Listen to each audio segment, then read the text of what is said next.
Hi friends, welcome to RP வீட்டு சமையல். இன்றைக்கி நம்ம செய்ய போகிற டிஷ் என்னன்னு பார்த்தீங்கன்னா சிக்கன் கிரேவி. இது ரொம்ப டேஸ்டியாக இருக்கும். செஞ்சு வச்சிங்கன்னா கொஞ்சம் கூட மிச்சம் ஆகாத, எல்லாமே காலி ஆகிடும். அந்த மாதிரி ஒரு டேஸ்டியான சிக்கன் கிரேவி எப்படி செய்கிறதுன்னு பார்க்கலாம்.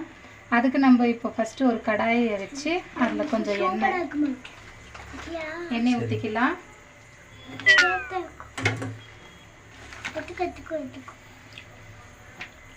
அதுக்கப்புறமா கொஞ்சமாக சின்ன வெங்காயம் போட்டுடணும்.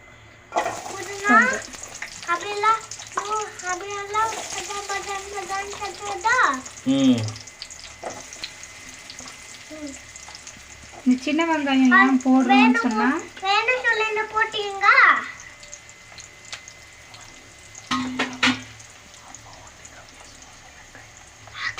இந்த சின்ன வெங்காயம் ஏன் போடுறோன்னா, இது வந்து உடம்புக்கு நல்லது மட்டும் இல்லை, டேஸ்ட் வந்து கொஞ்சம் தூக்கி கொடுக்கும்.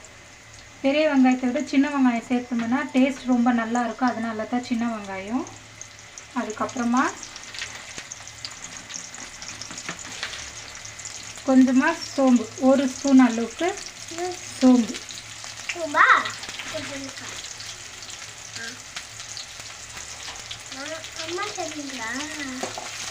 நல்லா கலர் விடலாம். இது கொஞ்சம் வதங்கணும்.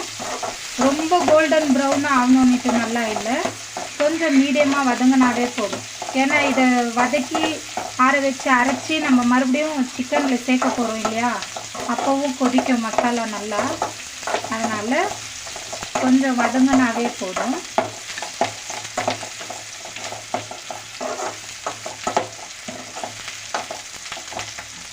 இது ஏன் முதல்ல செய்கிறோம் அப்படின்னாக்கா, இதை வதக்கி நம்ம ஆற வைக்கணும். அது ஆறுறதுக்குள்ளே நம்ம வந்து சிக்கன் வந்து மசாலாலாம் சேர்த்து அதை வதக்கிடலாம். கொஞ்சம் டைம் சேவ் ஆகும். அதனால் முன்னாடியே நம்ம செஞ்சு அதை ஆற வச்சோம்னா நம்மளுக்கு செய்கிறதுக்கு கொஞ்சம் ஈஸியாக இருக்கும். அதனால தான் நாங்கள் முன்னாடியே காட்டுறோம். பாருங்கள், நல்லா வதங்கி நிற்குது. இப்போ வதங்கட்டும்.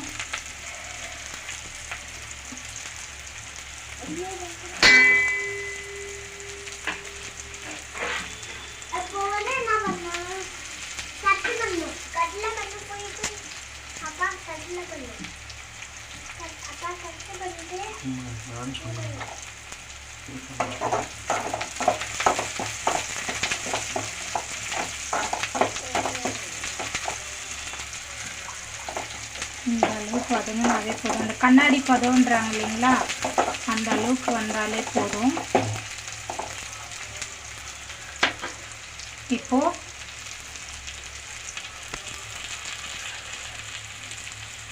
தக்காளி போடலாம்.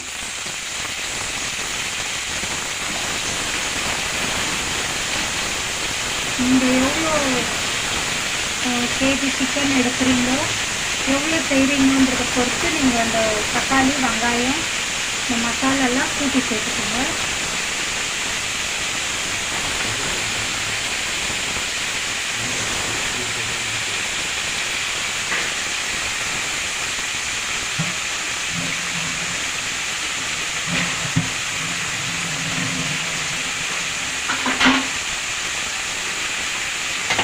தக்காளி போட்டு நல்லா கலரிக்கலாம்.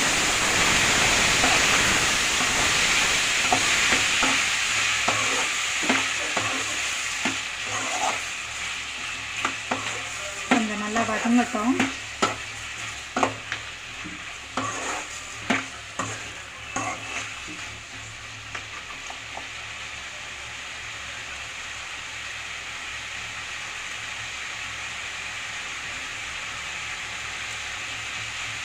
தக்காளிக்குள்ளே ரொம்ப வதங்கணும், கொழைய அந்த மாதிரி எல்லாம் இல்லை. இது ஆஃப் பாயிலாக இருந்தாவே போதும். கொஞ்சம் அந்த பச்சை வாடைன்றாங்க இல்லையா, அந்த பச்சை வாடை போகிற அளவுக்கு நல்லா வதக்கி விட்டு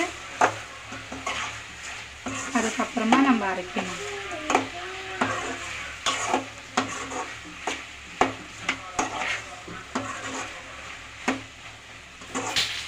கொஞ்சம் நல்லா வதங்கட்டும்.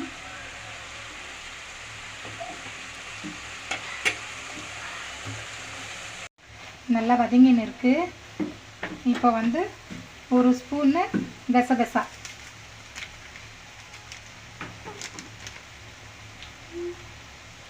அதுக்கப்புறம் கொஞ்சமாக முந்திரி போட்டு நல்லா கிளறி விடலாம். இந்த தக்காளி வெங்காயம் இந்த சோம்பு கசகசா முந்திரி எல்லாம் ஒரு 2 நிமிஷம் வதங்கினா போதும்.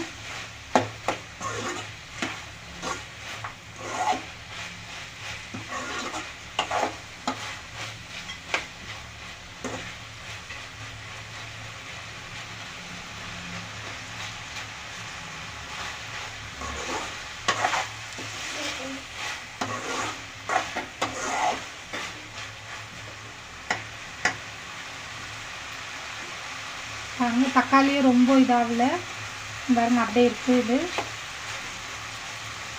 சாஃப்டாக இருக்குது. அவ்வளோதான், இந்த அளவுக்கு வதக்கிக்கினா போதும். அந்த தக்காளியோட பச்சை வாசனை வெங்காயத்தோட பச்சை வாசனை போனாவே போதும்.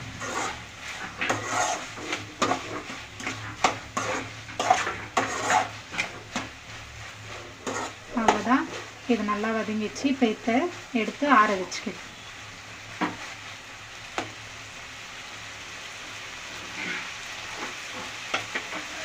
அதெல்லாம் நம்ம ஆற வச்சிட்டோம். இப்போ அடுத்தது வந்து நம்ம சிக்கன் வந்து தாளிக்க போகிறோம். அதுக்கு ஒரு பாத்திரம் இப்படி வச்சுக்கலாம். அதில் தேவையான அளவு எண்ணெய் ஊற்றிக்கலாம்.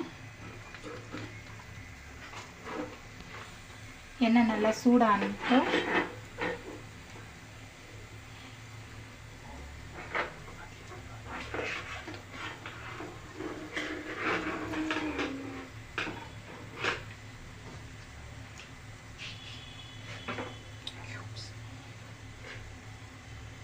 எண்ணெய் சூடானதுக்கப்புறமா ஒரு பெரிய சைஸ் வெங்காயம், பொடியாக நறுக்கின ஒரு பெரிய சைஸ் வெங்காயம் சேர்த்துக்கலாம்.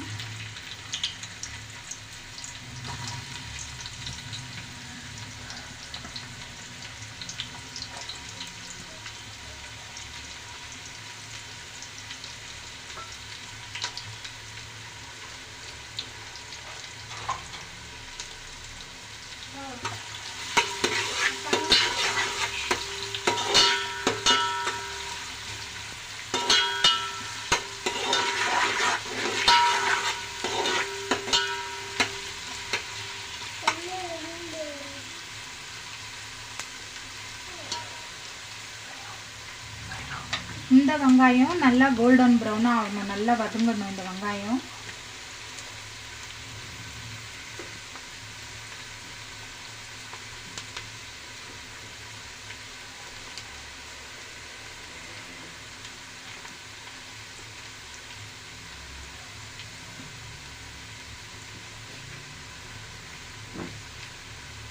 அதை அரைக்கிறதுக்காக வதக்கணும். அது வந்து மறுபடியும் மசாலா சேர்த்து கொதிக்க வைக்கிறதுனால நம்ம வந்து அதை கொஞ்சமாக கண்ணாடி பதத்துக்கு வதக்கணும்.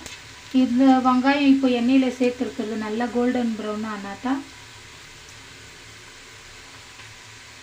அந்த டேஸ்ட் நல்லாயிருக்கும்.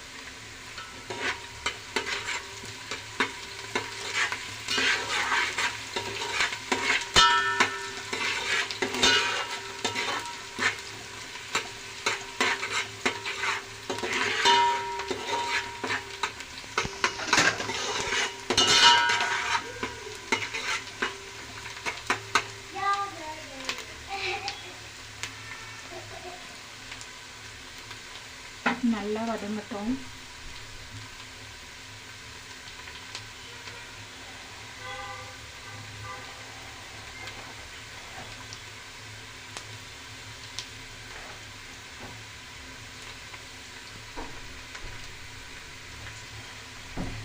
கொஞ்சமாக உப்பு சேர்த்திங்கன்னா இந்த வெங்காயம் வந்து சீக்கிரமாக வதங்கும். கொஞ்சமாக உப்பு சேர்த்துக்கலாம்.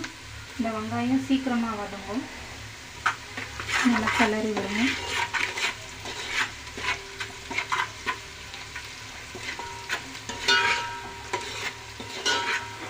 என்னடா திடீர்னு சேனலில் வாய்ஸ் மாறிடுச்சின்னு யோசிக்குவீங்க. நான் சொல்ல சொல்ல அவர் சொல்லுவாரா, அதில் கொஞ்சம் 2 பேருக்கும் கன்ஃபியூஸ் ஆகும். எதை சொன்னோம் எதை சொல்லலைன்ற மாதிரி கொஞ்சம் வாக்குவாதெல்லாம் போகும். அதனால் எதுக்காக நம்மளே சொல்லிடலாம் அப்படின்ட்டு தான். நல்லா வதங்கட்டும்.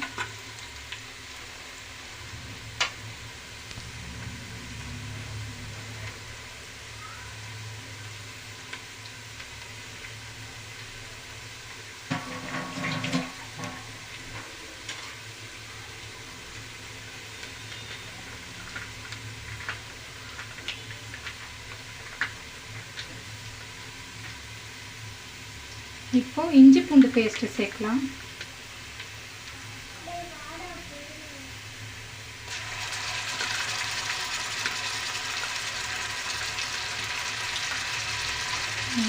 ஸ்பூன் அளவுக்கு சேர்த்துருக்குறேன்.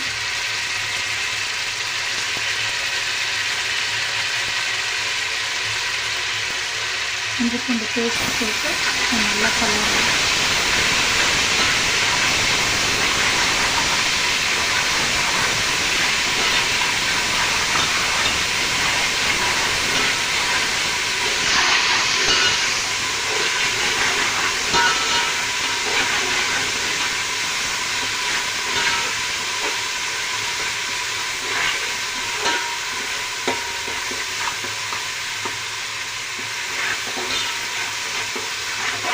இஞ்சி பூண்டு நல்லா வதங்கிடுச்சு. அடுத்ததாக இப்போ நம்ம நல்லா கழுவி சுத்தம் பண்ணி வச்சுருக்குறோம் இந்த சிக்கனை இதில் சேர்த்துக்கலாம்.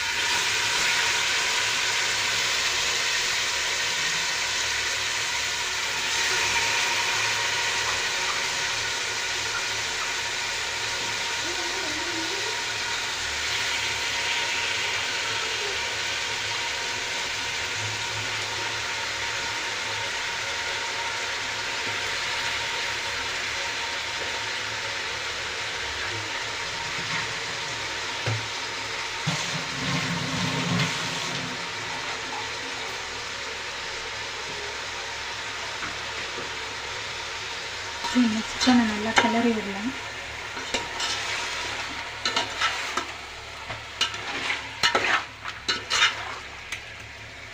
இந்த இஞ்சி பூண்டு வெங்காயத்தோடு சேர்த்து இந்த சிக்கன் ஒரு நிமிஷம் கொஞ்சம் நல்லா வதங்கட்டும்.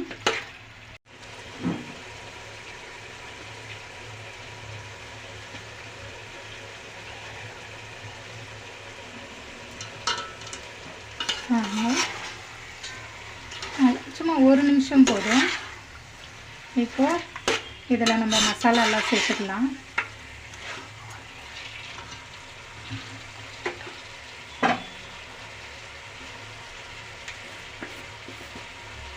கொஞ்சமாக மஞ்சத்தூள்,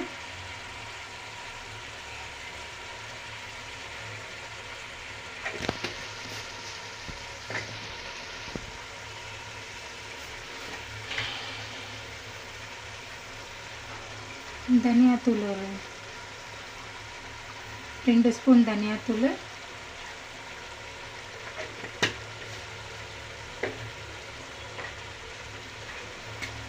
மிளகாத்தூள்,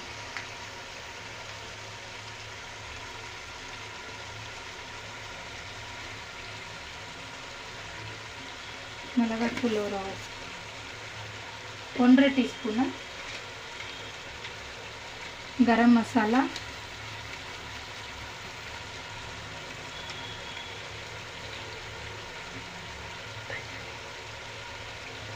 ஆல்ரெடி நம்ம வெங்காயம் வதங்கும் போது கொஞ்சம் உப்பு சேர்த்துருக்குறோம். இப்போ இன்னும் கொஞ்சம் உப்பு, இந்த சிக்கன் மசாலாவில் பிடிச்சி வேகணும் இல்லைங்களா, அதனால் இன்னும் கொஞ்சம் உப்பு சேர்த்துக்கலாம். உப்பு சேர்த்து இப்போ இந்த மசாலாலாம் நல்லா சேர்த்து ஒன்று பட கலந்துடலாம்.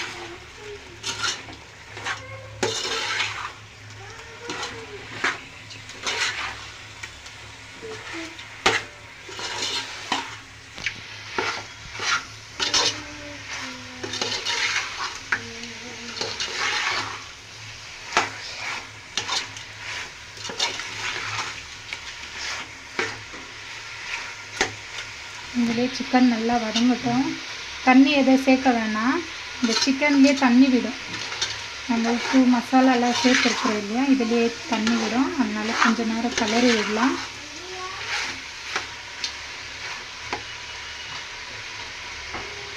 இது அப்படியே வதங்கின்னு இருக்கட்டும் ஒரு பக்கம். இப்போ நம்ம அந்த வதக்கி ஆற வச்சுருக்கோம் இல்லையா, அந்த மசாலாவை நம்ம அரைச்சி கொண்டு வந்துடலாம். பாருங்கள், இப்போ நல்லா சிக்கன் வதங்கிடுச்சு, மசாலாவும் அரைச்சிட்டோம். இப்போ இந்த அரைச்ச மசாலாவை நம்ம இதில் சேர்த்துக்கலாம்.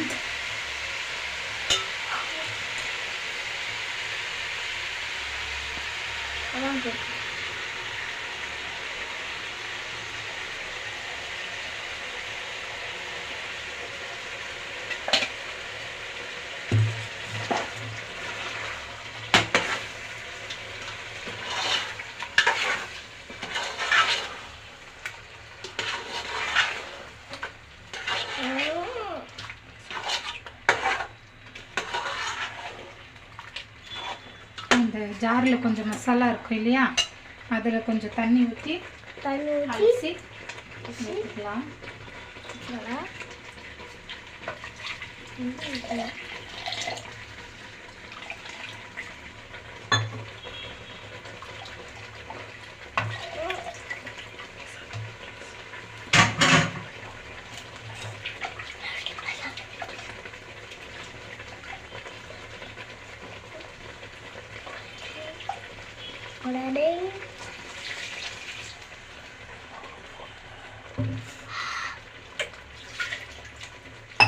ரொம்ப திக்காக கிரேவி வேணும்னா தண்ணி கம்மியாக ஊற்றிக்கிங்க. இல்லை கொஞ்சம் எங்களுக்கு மீடியமாக வேணும்னா உங்களுக்கு எவ்வளோ தண்ணி வேணுமோ அவ்வளோ சேர்த்துக்கோங்க.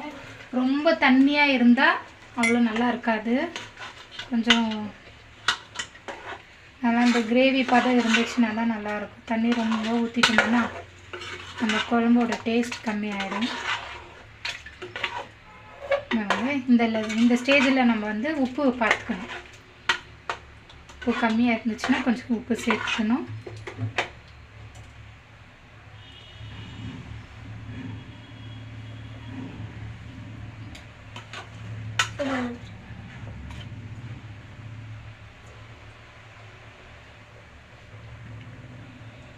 எனக்கு உப்பு கம்மியாக இருக்குது, நான் கொஞ்சமாக உப்பு சேர்த்துக்கிறேன்.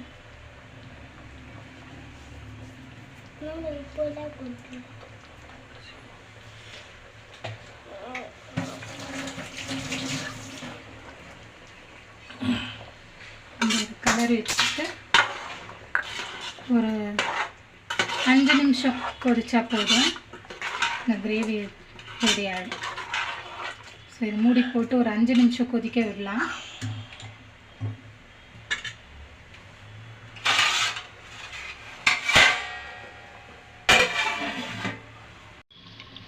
ஹாய் ஃப்ரெண்ட்ஸ், இப்போ 5 நிமிஷம் ஆயிடுச்சு. இப்போ பாருங்கள், குழம்பு நல்லா கொதிச்சு வந்துருக்கு. போட்ட சிக்கன் எல்லாமே நல்லா வெந்துச்சு. அவ்வளோதான்.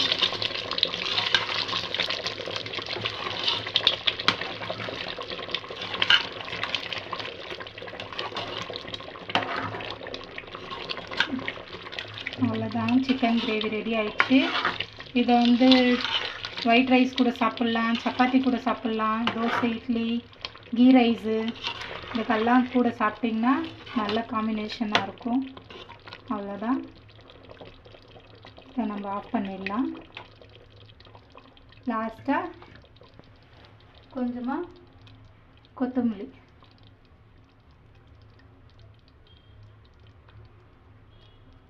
அவ்வளோதான் ஃப்ரெண்ட்ஸ், டேஸ்டியான சிக்கன் கிரேவி ரெடி. தேங்க்யூ.